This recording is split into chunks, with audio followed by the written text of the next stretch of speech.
महात्मा उपासक डॉक्टर सोहनराज तातेड़ पुनरुत्थान और आत्मविज्ञान के बाद अब ला रहे हैं सनातन सत्य, जैसी दृष्टि वैसी सृष्टि, कुदरत, कुदरती रचना एवं कुदरत के कानून से शाश्वत सुख की प्राप्ति। लॉग इन करें www.drsohanrajtater.com, YouTube channel doctor Sohanraj Tated, play store से डाउनलोड करें mobile app doctor Sohanraj Tated.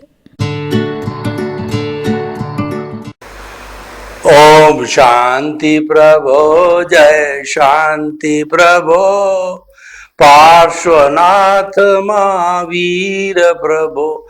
ओम शांति प्रभो, जय शांति प्रभो, पार्श्वनाथ महावीर प्रभो।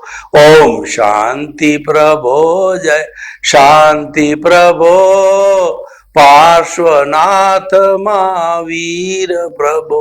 ओम शांति प्रभो, जय शांति प्रभो, पार्श्वनाथ महावीर प्रभो।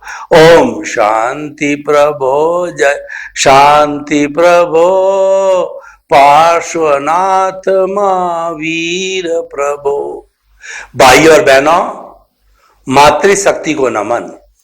आज का हमारा बहुत ही सुंदर विषय है जीव अजीव का भेद।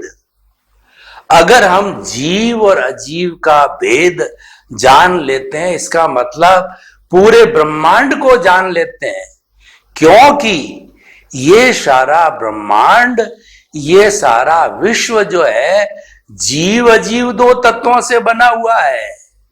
मात्र दो तत्व है, उससे ब्रह्मांड बना हुआ है। ये सारे जितने भी इस ब्रह्मांड में चीजें होगी उनको क्लासिफाई करेंगे तो दो कैटेगरी में आएंगे।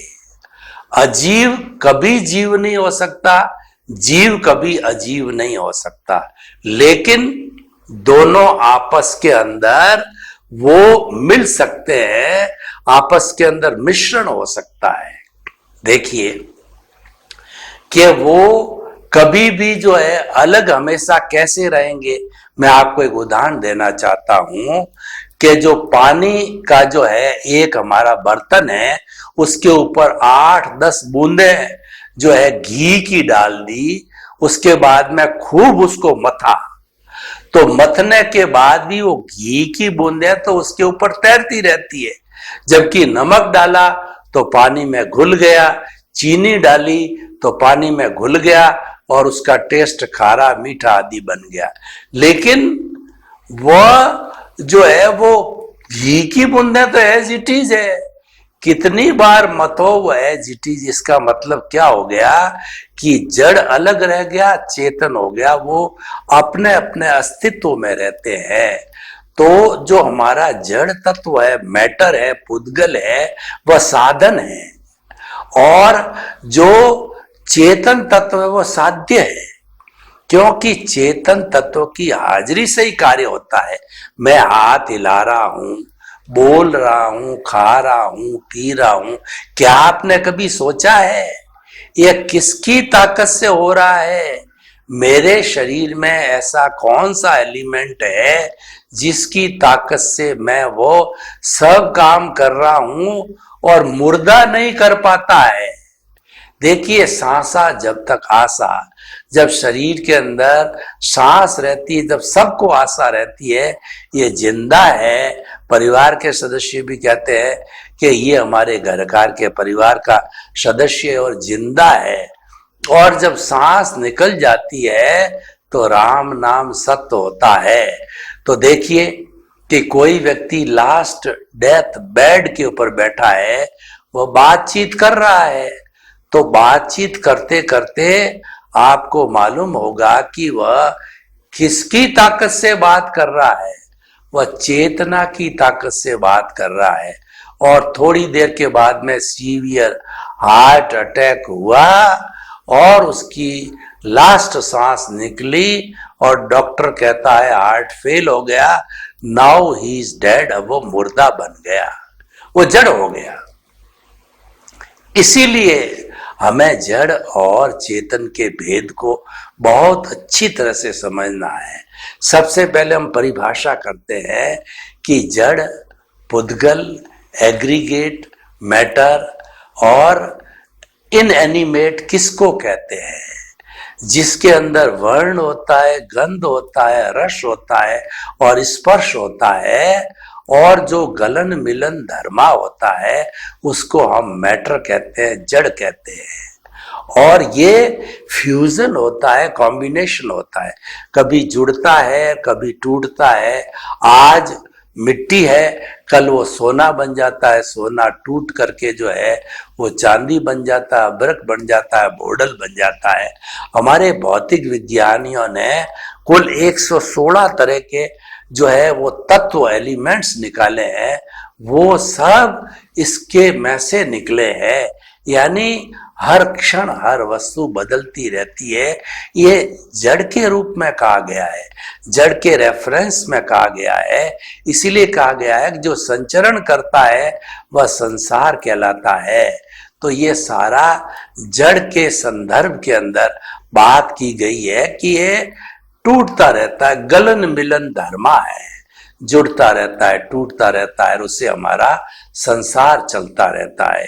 इसकी जो सूक्ष्मतम इकाई है उसको हम परमाणु कहते हैं। भगवान महावीर ने कहा कि परमाणु जो है वो इनडिविजिबल होता है, इनडेस्ट्रक्टिबल होता है, उसको और नहीं तोड़ा जा सकता, उसके और टुकड़े नहीं किए जा सकते हैं। वह जो है वह सारा शुद्ध स्वरूप है, वह इटरनल है, उसको परमाणु कहा जाता है। और वही एक परमाणु दो परमाणु के साथ जुड़ता है तो द्विपरमाणु हो जाता है, तीन परमाणुओं के साथ में जुड़ता है तो तीन परमाणु होता है, और अणु बनते हैं और वो मिलता जाता है। और जो है बड़े सारी चीजें जो आज हमारे सामने दिखाई देती है स्पर्शी रूप में, ट्रेन है, सड़क है, पटरी है, और जितना भी संसार हमारे को दिखाई देता है ये जड़ के गलन मिलाप धर्मा से बना हुआ होता है। लेकिन इसमें फीलिंग्स नहीं होती है, इसके अंदर सुख दुख की अनुभूति नहीं होती है, इसलिए जड़ पे हिंसा अहिंसा की बात लागू नहीं होती है। हिंसा अहिंसा की बात चेतन तत्व पे लागू होती है, क्योंकि जड़ में तो अनुभूति नहीं है, तो वो क्या हिंसा होगी और हिंसा कैसे मानी जाए? हिंसा का अर्थ होता है किसी प्राणी को दुख देना, कष्ट देना, वह हिंसा कहलाती। तो हम कष्ट क्या दें, उसमें प्राण ही नहीं है। देखिए कि जो पुद्गलों की ताकत होती है उसको हम पर्याप्ति कहते हैं। आहार प्राप्ति, शरीर प्राप्ति, इंद्रिय प्राप्ति, भाषा प्राप्ति, मन प्राप्ति और स्वाचो प्राप्ति, ये सब परमाणु हैं, इसीलिए पर्याप्ति कहलाता है। ये पुद्गलों की शक्ति है जो अलग अलग काम करती है। आहार प्राप्ति है, आहार बनाती है, शरीर प्राप्ति शरीर बनाती है, इंद्रिय प्राप्ति पांचों इंद्रिय बनाती है, और श्वास हम लेते हैं वो स्वाचोवास प्राप्ति है, और भाषा के हम परमाणु ग्रहण करते हैं वो भाषा प्राप्ति, और मन के चतुष्पर्शी प्राणु ग्रहण करते हैं वो हमारी मन प्राप्ति होती है। तो ये पुद्गलों की शक्ति को प्राप्ति कहा जाता है, और चेतना की शक्ति को प्राण कहा जाता है। प्राण 10 तरह के होते हैं, 5 इंद्रियों के प्राण होते हैं, और छठा मनोबल, वचन बल, काया बल और स्वाचोच्छ्वास प्राण और आयुष्य प्राण, 10 प्राण होते हैं। इसमें से 5 इंद्रियों के प्राण होते हैं। मन की जो बल होता है मनोबल कहते हैं, वचन के बल को वचन बल कहते हैं, शरीर के बल को शरीर काया बल कहते हैं, श्वास के जो बल को श्वासोच्छ्वास कहते हैं, और उसके बाद के अंदर जो है आयुष्य प्राण 10वां प्राण होता है। तो आयुष्य का प्राण है, अगर आयुष्य जिंदा है तो ये 9 प्राण भी चले जाए तभी व्यक्ति वह जिंदा रहेगा, और आयुष्य प्राण चला गया और दूसरे जिंदे हैं तो वह व्यक्ति जिंदा नहीं रह सकता। मुर्दा और जिंदे की बात है वो आयुष्य के संदर्भ में है। हमने देखा कि लेह वगैरह जो इतने जो कहना चाहिए कि जहां पर जो बर्फ वगैरह होती है वहां 6-6 महीने जो हमारे शहीद लोग होते हैं वो बर्फ की शिलाओं में ढके रह जाते हैं, उनका आयुष्य खड़ा रहता है। 6 महीने बाद भी निकाला जाता, उनकी बॉडी को गर्म किया जाता तो जिंदे हो जाते हैं, क्योंकि उनका आयुष्य प्राण अभी गया नहीं। कोमा में लोग चले जाते हैं, सांस लेते हैं 5-5, 10-10 साल, उनका आयुष्य प्राण खड़ा रहता है, इस कारण से वो जिंदे रहते हैं। तो आयुष्य प्राण के कारण जो है मनुष्य जिंदा रहता है। तो जड़ और चेतन की बात हो गई।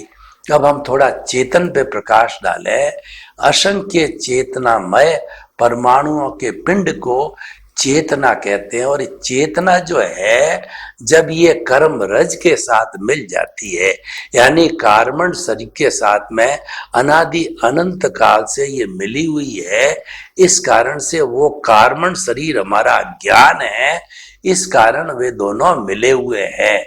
ये लंबे समय से जो है मिले हुए होते हैं, और कोई हमको ज्ञानी पुरुष मिल जावे या हमको सदगुरु मिल जावे तो हमारा अज्ञान मिटा दे, हमारी रॉन्ग बिलीफ को समाप्त करके हमको राइट बिलीफ दे दे, तो सम्यक दर्शन लगते ही धीरे धीरे हमारा अज्ञान जो है वो समाप्त होने लगता है। जब अज्ञान संपूर्ण रूप से समाप्त हो जाता है, यानी कार्बन शरीर है जब जीरो हो जाता है, तब वह आत्मा शुद्ध फॉर्म में आ जाती है, वह मुक्ति की आत्मा बन जाती है। तो हम ये कहना चाह रहे हैं कि जो चेतन तत्व है वह इस शरीर में अभी बॉन्डेड है। मैं आपको जो है कुछ उदाहरण के तहत में बताना चाहता हूं कि मेरे एक हाथ के अंदर वेल फिनिश्ड जो है वो लकड़ी है, और दूसरे हाथ के अंदर मेरे पास में सनमाइका है। तो मैं उस सनमाइका का फर्नीचर बनाना चाहता हूं, तो लकड़ी के साथ उसको जोड़ने के लिए मुझे फेविकॉल की आवश्यकता होगी। लकड़ी पे फेविकॉल लगाया, फिर इसके ऊपर सनमाइका लगा करके उसके ऊपर भार दे दिया, तो वो सनमाइका कई बरसों तक जो है फर्नीचर बन जाता है उसका। दोनों को जोड़ा किसने? दोनों को फेविकॉल ने जोड़ा। तो ये अज्ञान रूपी फेविकॉल जड़ और चेतन को जुड़े हुए हैं। हमको हमारा उद्देश्य क्या है?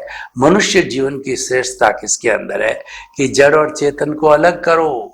अगर पूरा अलग भी नहीं कर सकते तो कम से कम अलग करने की नींव तो लगाओ।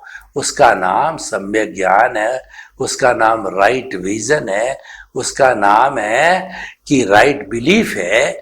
हमको उस रास्ते पर चलना चाहिए, उसके लिए हमको सनातन सत्य की आवश्यकता होती है। यूनिवर्सल ट्रूथ, सार्वभौम सत्य जो कुदरत और कुदरती रचना पर आधारित होता है, वो जो है हम उसके सहारे जो है वो चल करके और दोनों को अलग कर सकते हैं। यानी हमारे को उसकी पूरी जानकारी होना जरूरी है।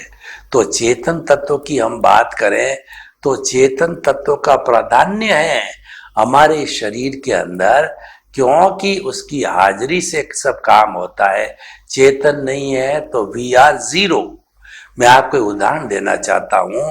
मान लीजिए चेतन तत्व को मैंने एक माना, अब उसके पीछे मैं 0-0 लगाता जाता हूं। पहला 0 जो है धन का है, और दूसरा जो 0 है वह दौलत का है, तीसरा 0 बैंक बैलेंस का है, चौथा 0 प्रॉपर्टी का है, पांचवा 0 संबंधों का है, संपत्ति का है। तो जब ये एक के पीछे 0-0 लगने लग जाते हैं तो वह उसकी संख्या 10 गुना, 100 गुना, 1000 गुना, लाख गुना हो जाती है, वैल्यू बढ़ जाती है। किसकी वजह से बढ़ी? आगे एक है।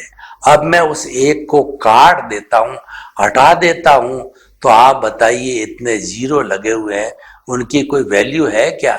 नहीं, वो बड़ा 0 हो जाएगा। तो हम आपको क्या कहना चाहते हैं कि चेतन तत्व की मौजूदगी, चेतन तत्व की हाजिरी, चेतन तत्व की प्रेजेंस से जो है हमारा सब कार्य होता है। तो हमें उस चेतन तत्व को समझना बहुत ही जरूरी है। आप आखिर ये बात तो करिए कि हम भव भवांतर के अंदर घूमते रहते हैं, नरक गति, तिरंज गति, मनुष्य गति, देव गति, एकेंद्रिय, बेंद्रिय, त्रियेंद्रिय, चतुरेंद्रिय, पंचेंद्रिय, इन सब में हम घूमते रहते हैं। और घूमते घूमते जो है हम कई कर्मों का बंधन करते हैं, कॉजल बॉडी को बढ़ाते भी है, कभी तपस्या करके घटाते भी है। लेकिन आखिर हमारा कॉन्क्लूजन क्या होना चाहिए, आखिर हमारा रिजल्ट क्या होना चाहिए, हमारी फाइनल मंजिल, अंतिम मंजिल क्या होनी चाहिए? वह अंतिम मंजिल है हमारा मुक्ति की मंजिल होनी चाहिए। क्योंकि ये तो जो है चक्कर है, ये तो चलता रहेगा चलता रहेगा।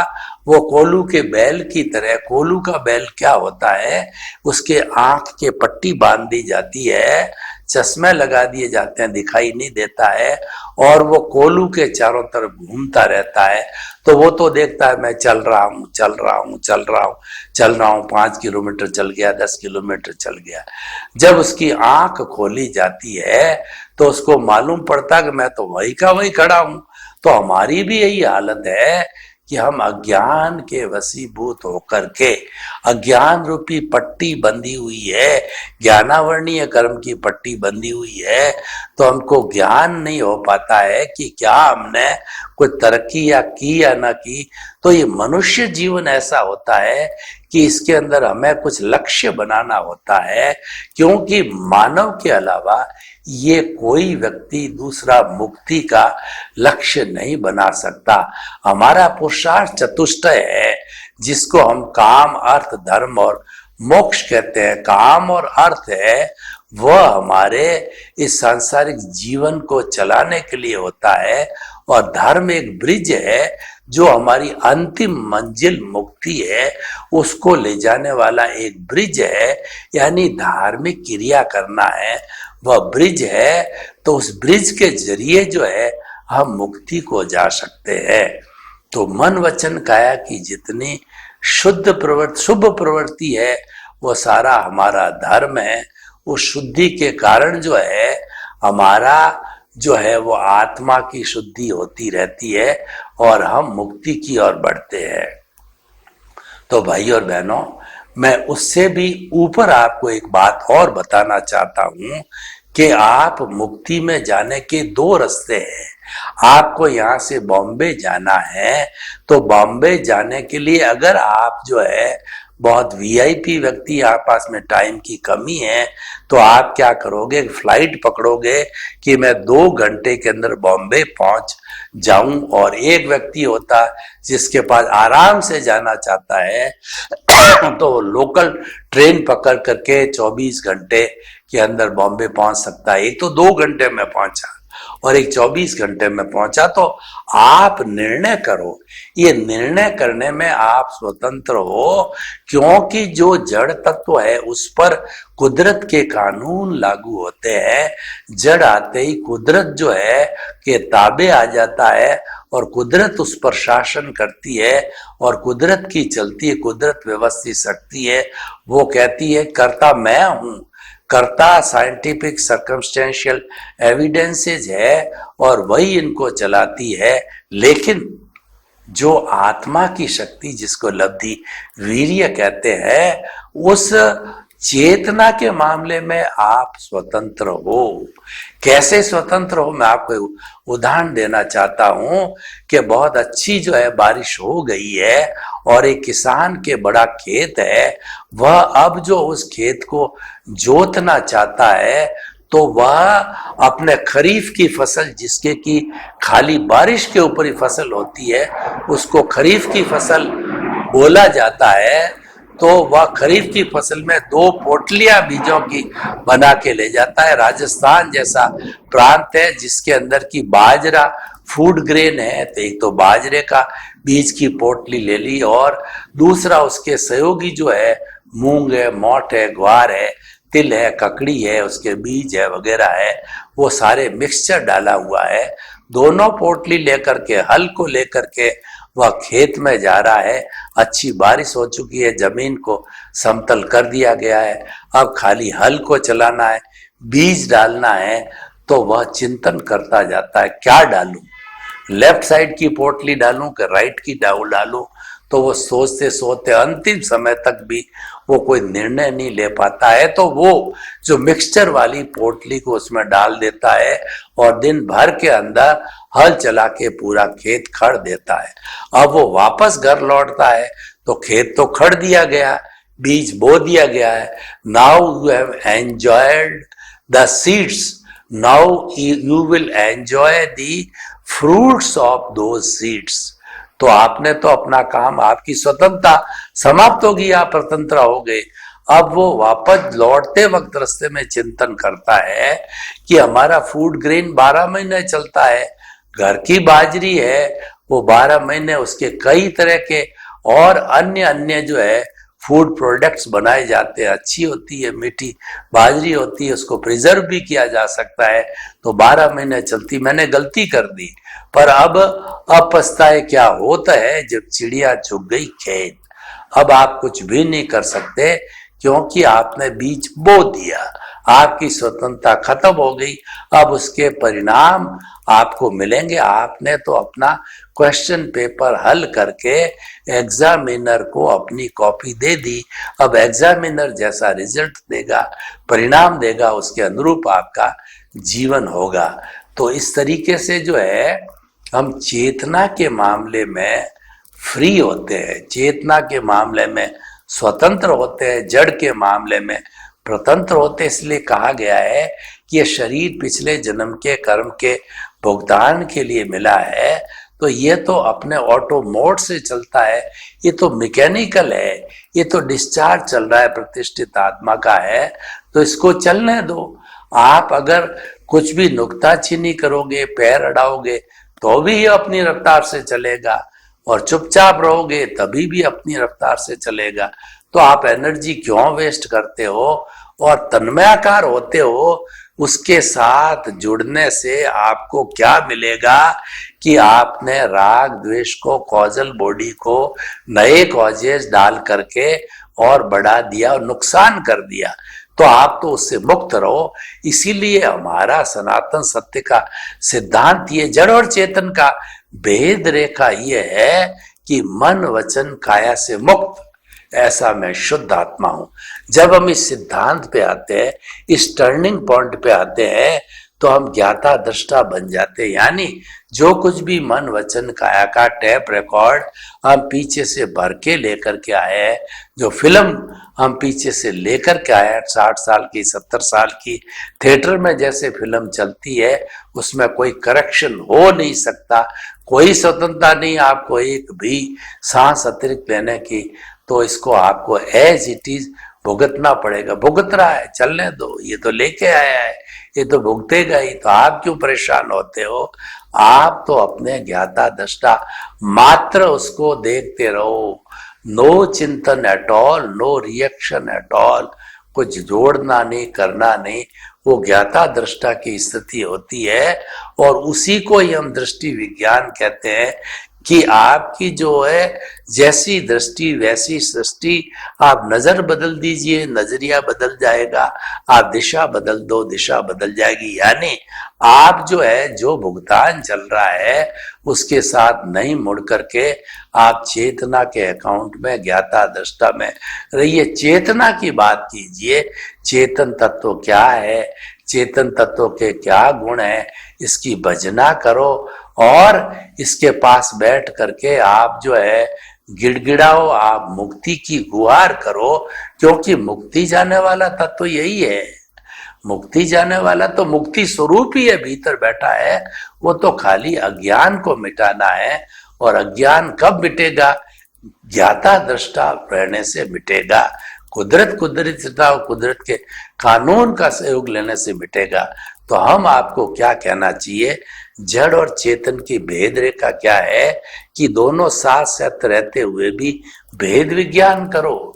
ये अलग है, मैं अलग हूं, शरीर अलग है, शरीर नाशवान है, शरीर 5 भूत का पुतला है। ये तो पिछले जन्म का जो ही आयुष्य समाप्त हुआ, भुगतान हुआ, ये चला जाएगा। लेकिन मैं तो अजर हूं, अमर हूं, अविनाशी हूं। तो आप देखिए ये अजर अमर अविनाशी क्या है कि हमारा चेतन तत्व भूत भविष्य वर्तमान में इसमें कोई परिवर्तन नहीं आता है। और एक सामान्य दृष्टिकोण में आपको ये बताता हूं कि 84 लाख जीवा योनि के जितने भी बर्थ प्लेसेस की असंख्य अनंत आत्माएं हैं, उसका मूल स्वरूप का आत्मा है वो सब का एक जैसा है, किसी में कोई फर्क नहीं है। वो मात्र जो हमको फर्क दिखाई देता है वो अपने अपने कर्मों का फर्क होता है, कर्मों के भुगतान का फर्क होता है। मूल स्वरूप आत्मा में किसी में कोई फर्क नहीं, वो एज इट इज चलता रहता है। तो हम आपको ये बताना चाहते हैं जड़ और चेतन की भेद रेखा के बीच के अंदर है कि दोनों जुड़े हुए हैं पर दोनों अलग अलग है। जड़ कभी भी चेतन नहीं हो सकता, चेतन कभी जड़ नहीं हो सकता है। तो आप इनको अलग अलग मानो और अलग अलग मान करके आप जो है चिंतन करते रहिए और आगे से आगे बढ़ते रहिए। यानी आप जो है आपकी सारी जो है ऊर्जा है, सारी शक्ति है, वो चेतन के साथ लगाइए।